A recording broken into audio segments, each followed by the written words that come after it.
Situé à l'extrême ouest du continent européen, bordé par l'océan Atlantique à l'ouest et au sud, et partageant sa frontière orientale avec l'Espagne, le Portugal est un pays dont la superficie modeste cache une richesse historique, culturelle et humaine d'une profondeur remarquable, façonnée par des millénaires d'évolution, de lutte, de découverte et de métissage. Ce territoire, souvent perçu comme un carrefour entre l'Europe et le reste du monde, a vu naître certains des plus grands navigateurs de l'histoire, a bâti un empire qui s'étendait sur plusieurs continents et a su traverser les siècles en conservant une identité nationale forte, tout en se réinventant sans cesse à travers les bouleversements du temps. Ce documentaire vous invite à plonger dans l'épopée passionnante d'un pays qui, depuis ses origines les plus anciennes jusqu'aux défis contemporains qu'il relève avec courage et innovation, n'a jamais cessé de faire entendre sa voix singulière dans le concert des nations.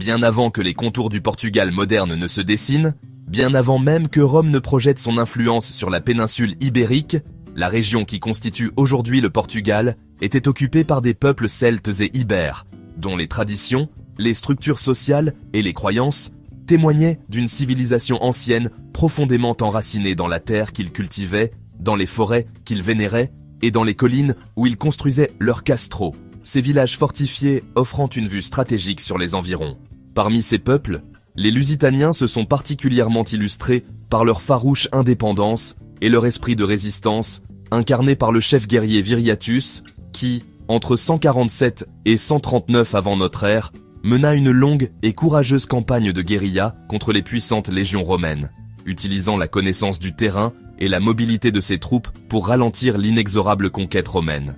Malgré cette résistance héroïque, le territoire finit par être intégré à l'Empire romain sous le nom de Lusitanie, devenant un important centre agricole et urbain, doté d'un vaste réseau d'infrastructures, comme en témoignent les vestiges encore visibles aujourd'hui dans des sites comme Conimbriga, où l'on peut admirer les ruines de maisons romaines, de thermes, de mosaïques et de voies pavées.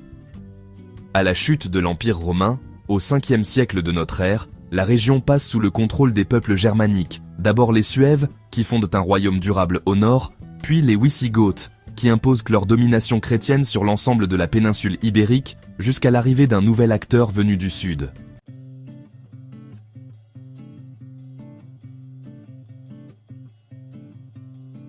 En 711, les forces musulmanes, venues d'Afrique du Nord, traversent le détroit de Gibraltar et lancent une conquête éclair de la péninsule ibérique, établissant en quelques années une domination qui s'étend jusqu'au nord et apportant avec elle une culture raffinée, marquée par des avancées considérables en mathématiques, astronomie, médecine, agronomie et architecture, qui influencent durablement les territoires conquis, dont la ville de Lisbonne, rebaptisée Al-Ujbuna, devient un centre commercial et culturel florissant. Face à cette domination islamique, les royaumes chrétiens du Nord entreprennent une lente et difficile reconquête qui s'étendra sur près de 8 siècles, et dans ce contexte de tensions religieuses, politiques et militaires, émerge le comté de Portugal, confié à Henri de Bourgogne, un noble venu de France, en récompense pour son aide dans la lutte contre les Mahorais. Son fils, Afonso Henrique, refuse l'autorité de la couronne de Léon, entre en conflit avec sa propre mère,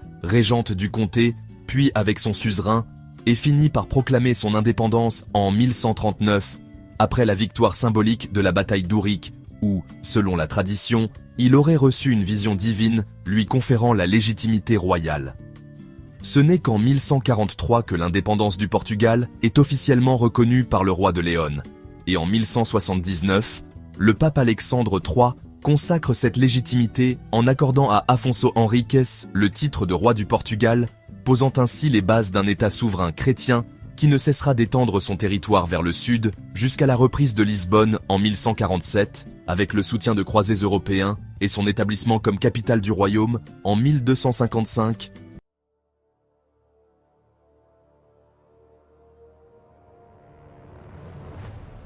À la fin du Moyen-Âge, le Portugal, tourné vers l'océan et mu par un désir ardent de découverte et de commerce, entreprend une aventure maritime sans précédent. Soutenu par le prince Henri le Navigateur, qui fonde à Sagres une école de navigation destinée à former les meilleurs marins, cartographes et astronomes de son temps, cette initiative encourage l'exploration progressive de la côte africaine,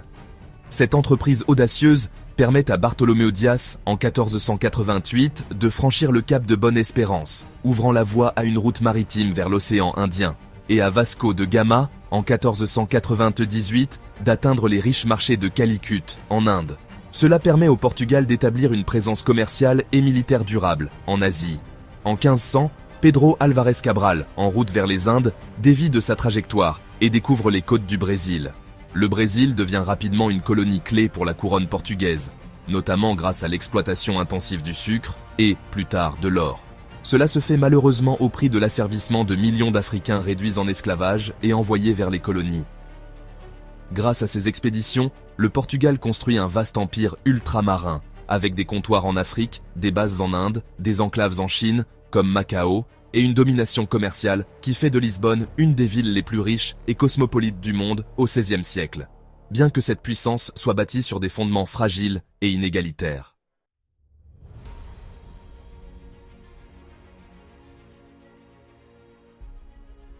La mort du roi Sébastien Ier en 1578, lors de la désastreuse bataille d'Alcácer Quibir au Maroc, sans héritier direct, entraîne une crise dynastique majeure.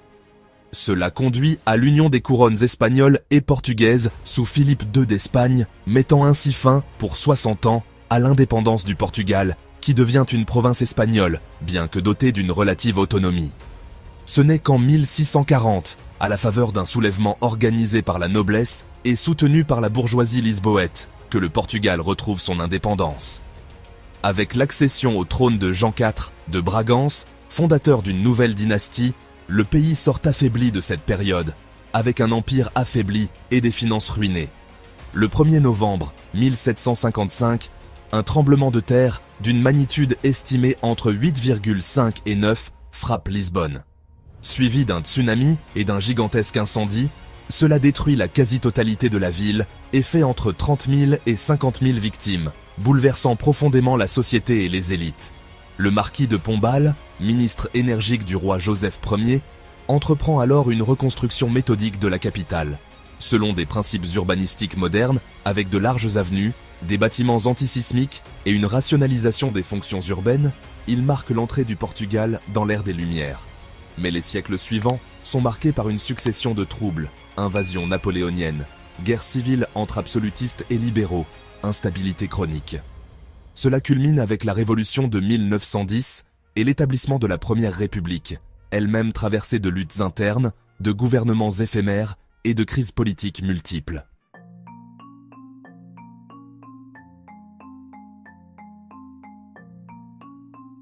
En 1926, à la suite d'un climat d'extrême instabilité politique, marqué par l'incapacité de la Première République à établir un gouvernement stable et à faire face aux pressions économiques et sociales croissantes, un coup d'État militaire met un terme à l'expérience républicaine et ouvre la voie à l'instauration d'un régime autoritaire dirigé par les forces armées. Ce régime évolue rapidement vers une dictature nationaliste et corporatiste sous la férule d'Antonio de Oliveira Salazar, un professeur d'économie devenu ministre des Finances, puis président du Conseil, qui installe en 1933 l'Estado Novo, un État autoritaire s'inspirant des modèles fascistes européens, mais avec une forte empreinte cléricale et conservatrice. Salazar impose un contrôle strict de la presse, de la pensée et des institutions, interdit les partis politiques opposants, maintient une surveillance constante par la police politique, la redoutée PIDE, et adopte une politique de neutralité pendant la Seconde Guerre mondiale, tout en entretenant des relations ambivalentes avec les puissances de l'Axe et les Alliés. Sous ce régime, le Portugal conserve ses colonies africaines, notamment l'Angola, le Mozambique, la Guinée-Bissau et le Cap-Vert, et refuse obstinément de reconnaître le droit des peuples colonisés à l'indépendance, ce qui entraînera, à partir des années 1960, une série de guerres coloniales longues, coûteuses, meurtrières et de plus en plus impopulaires. C'est dans ce contexte d'épuisement militaire, économique et moral, combiné à une jeunesse aspirant à la liberté et influencée par les idéaux démocratiques, qu'un groupe d'officiers progressistes du mouvement des forces armées organise, le 25 avril 1974, un coup d'État pacifique connu sous le nom de Révolution des œillets, qui met fin à près d'un demi-siècle de dictature sans effusion de sang, en plaçant des œillets rouges dans les canons des fusils en signe de paix.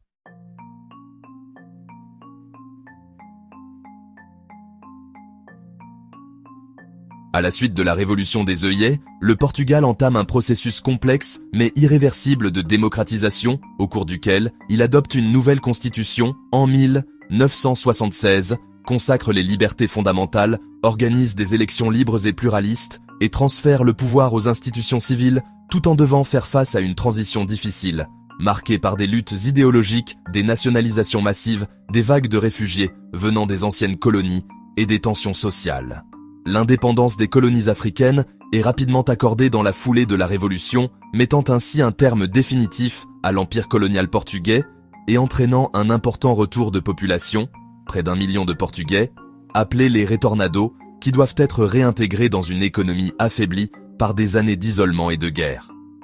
Dans les années 1980, sous l'impulsion de gouvernements réformistes, le Portugal oriente résolument sa politique étrangère vers l'intégration européenne en modernisant ses infrastructures, en libéralisant son économie et en cherchant à se rapprocher des normes politiques et économiques de l'Europe occidentale, ce qui conduit à son adhésion à la Communauté économique européenne en 1986, aux côtés de l'Espagne.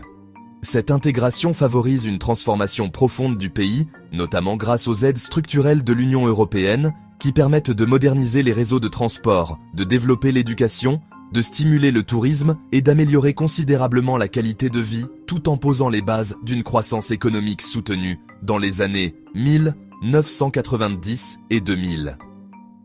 Le Portugal devient ainsi un membre à part entière de l'Union européenne, participe activement à l'espace Schengen, adopte l'euro en 2002 et s'engage dans de nombreux projets européens, tout en conservant un attachement fort à sa langue, sa culture et à ses liens historiques avec les pays lusophones.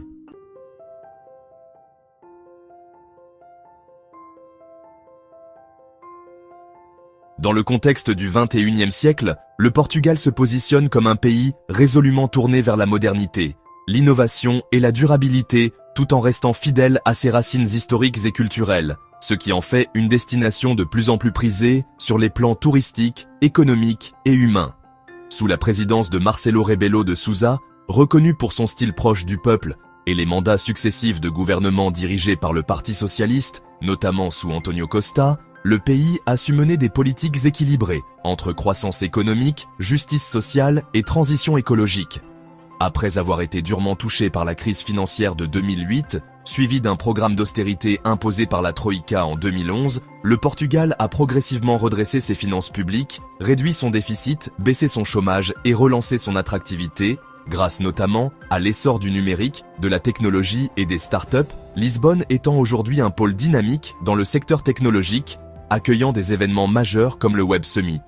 Sur le plan social, le Portugal est souvent cité comme exemple pour ses politiques progressistes, notamment en matière de droits des minorités, d'accueil des réfugiés, de dépénalisation de certaines drogues ou encore d'investissement dans les énergies renouvelables, avec un objectif affirmé de neutralité carbone d'ici 2050. Cependant, le pays doit encore faire face à plusieurs défis structurels, comme la précarité de certains emplois, l'émigration des jeunes diplômés, le vieillissement de la population ou la hausse des prix de l'immobilier, en particulier dans les grandes villes, qui rendent l'accès au logement difficile pour une partie de la population locale.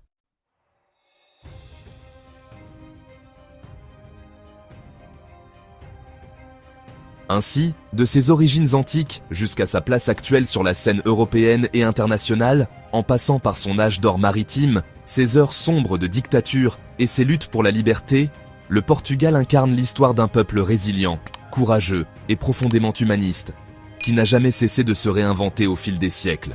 Aujourd'hui, fort de son patrimoine culturel exceptionnel, de sa langue parlée sur 4 continents, de ses paysages diversifiés et de sa société ouverte, le Portugal continue d'inspirer le monde, non seulement par la richesse de son passé, mais aussi par les promesses lumineuses de son avenir.